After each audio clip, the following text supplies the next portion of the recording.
ರಾಜಕೀಯ ಬದ್ಧ ವೈರಿಗಳಾದ DK brothers ಹಾಗೂ ಮುನಿರತ್ನ ಒಂದೇ ವೇದಿಕೆಯಲ್ಲಿ ಕಾಣಿಸಿಕೊಂಡಿದ್ದಾರೆ. ಆರ್‌ನಗರದಲ್ಲಿ ಡಿಕೆಶಿ ಜನಸ್ಪಂದನ ಕಾರ್ಯಕ್ರಮ ಆಯೋಜಿಸಿದ್ದು ಡಿಕೆಶಿ, ಡಿಕೆ ಸುರೇಶ್ ಹಾಗೂ ಮುನಿರತ್ನ ವೇದಿಕೆ ಹಂಚಿಕೊಂಡಿದ್ದಾರೆ. ಮುನಿರತ್ನ ಬರ್ತಾ ಇದ್ದಂತೆ ಕಾಂಗ್ರೆಸ್ ಕಾರ್ಯಕರ್ತರು ಕಾಂಗ್ರೆಸ್ ಅಂತ ಘೋಷಣೆ ಕೂಗಿದ್ರು. ಇದು ಜಿಂದಾಬಾದ್ ಕೂಗೋ ಕಾರ್ಯಕ್ರಮ ಅಲ್ಲ, ಸರ್ಕಾರಿ ಕಾರ್ಯಕ್ರಮ ಅಂತ ಶಾಸಕ ಮುನಿರತ್ನ ಟಾಂಗ್ ಕೊಟ್ರು. ಮೊನ್ನೆ ಸಿದ್ದರಾಮಯ್ಯ ಬಜೆಟ್ ಹೊಗಳಿದ್ದ ಎಸ್ಟಿ ಸೋಮಶೇಖರ್ ಇಂದು ಡಿಸಿಎಂ ಡಿಕೆ ಶಿವಕುಮಾರ್ ಕಾರ್ಯಕ್ಕೆ ಮೆಚ್ಚುಗೆ ವ್ಯಕ್ತಪಡಿಸಿದ್ದಾರೆ. ಡಿಕೆ ಶಿವಕುಮಾರ್ ಹಲವಾರು ಕೆಲಸ ಮಾಡುತ್ತಿದ್ದಾರೆ, ನಮ್ಮ ಸಮಸ್ಯೆಗಳ ಬಗ್ಗೆ ಡಿಕೆಶಿ ಬಂದು ಕೇಳುತ್ತಾರೆ. ಡಿಕೆ ಶಿವಕುಮಾರ್ಗೆ ತಾಯಿ ಚಾಮುಂಡೇಶ್ವರಿ ಶಕ್ತಿ ನೀಡಲಿ ಅಂತ ಡಿಕೆಶಿ ಪರ ಬ್ಯಾಟಿಂಗ್ ಮಾಡಿದ್ದಾರೆ.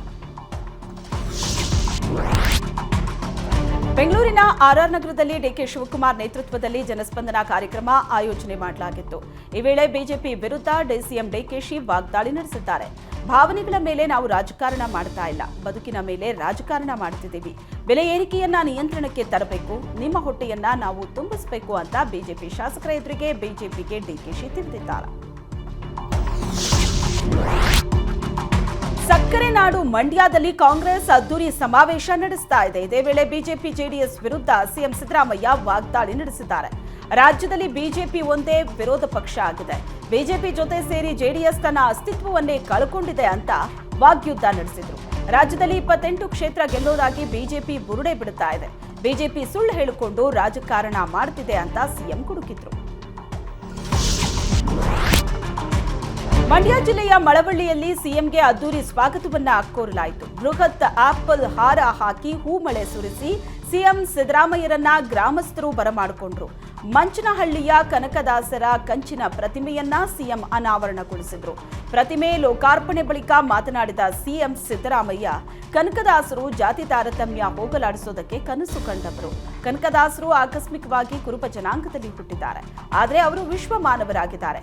ಪ್ರತಿಮೆ ನಿರ್ಮಾಣ ಮಾಡೋದು ಮುಖ್ಯವಲ್ಲ, ಕನಕದಾಸರ ಸಂದೇಶಗಳನ್ನ ಎಲ್ಲರೂ ಪಾಲಿಸಬೇಕು ಅಂತ ಹೇಳಿದರು.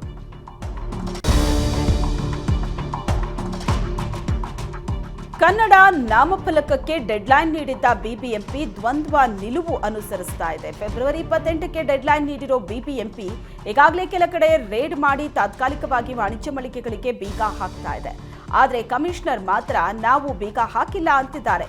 ಯಾರು ನಿಯಮದಂತೆ ಕನ್ನಡ ನಾಮಫಲಕ ಬಳಕೆ ಮಾಡಿಲ್ವೋ ಅಂತಹ ಜಾಗದಲ್ಲೇ ಕಪ್ಪು ಬಣ್ಣ ಬಳಿಯೋ ಕೆಲಸ ಮಾಡಿದ್ದೀವಿ.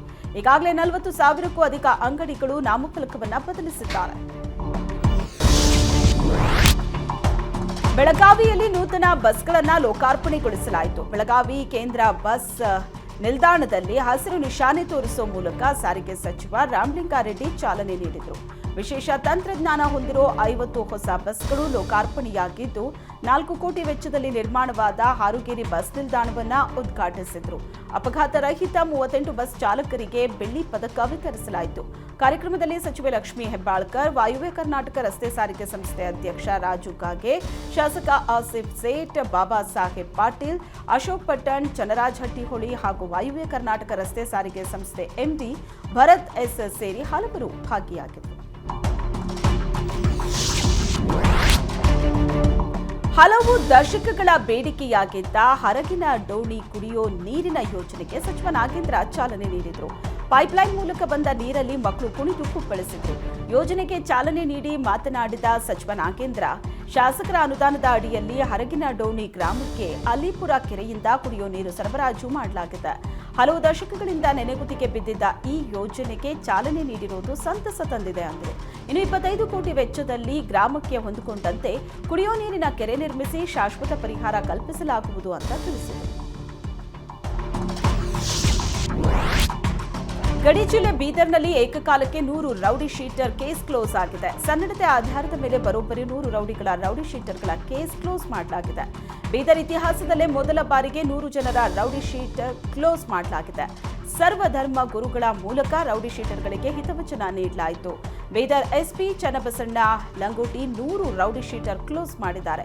ಇನ್ಮುಂದೆ ಯಾವುದೇ ಅಪರಾಧ ಕೃತ್ಯಗಳಲ್ಲಿ ಭಾಗಿಯಾಗಲ್ಲ ಅಂತ ರೌಡಿಗಳು ಶಪಥ ಮಾಡಿದ್ದಾರೆ.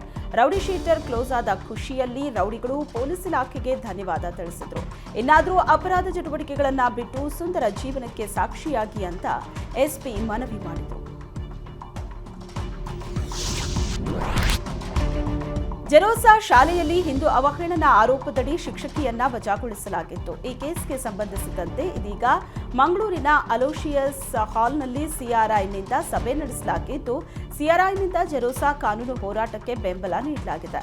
ತನಿಖೆಗೆ ಮುಖ್ಯಮಂತ್ರಿಗೆ ದೂರು ನೀಡೋದಾಗಿ ನಿರ್ಧಾರ ಕೈಗೊಳ್ಳಲಾಗಿದೆ.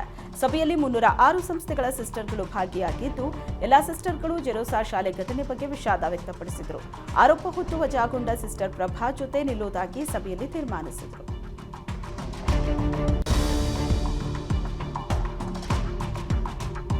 17 ಕಾಡಾನೆಗಳ ಹಿಂಡನ್ನ ಕಂಡು ಎನ್ಆರ್ಪುರದ ಜನ ಕಂಗಾಲಾಗಿದ್ದಾರೆ. ಕಾಡಾನೆಗಳ ಹಿಂಡು ಭದ್ರಾ ಹಿನ್ನೀರು ದಾಟಿ ಕಾಡಂಚಿನ ತೋಟಗಳಲ್ಲಿ ಬೀಡು ಬಿಟ್ಟಿದೆ.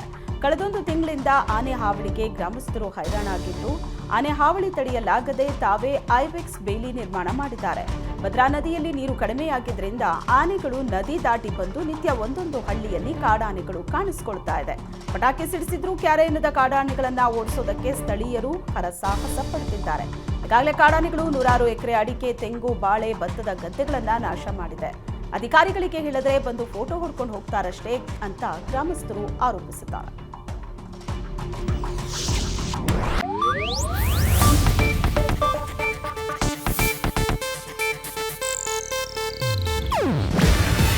ಇದು ಏಷ್ಯಾನೆಟ್ ನ್ಯೂಸ್ ನೆಟ್ವರ್ಕ್ ಪ್ರಸ್ತುತಿ.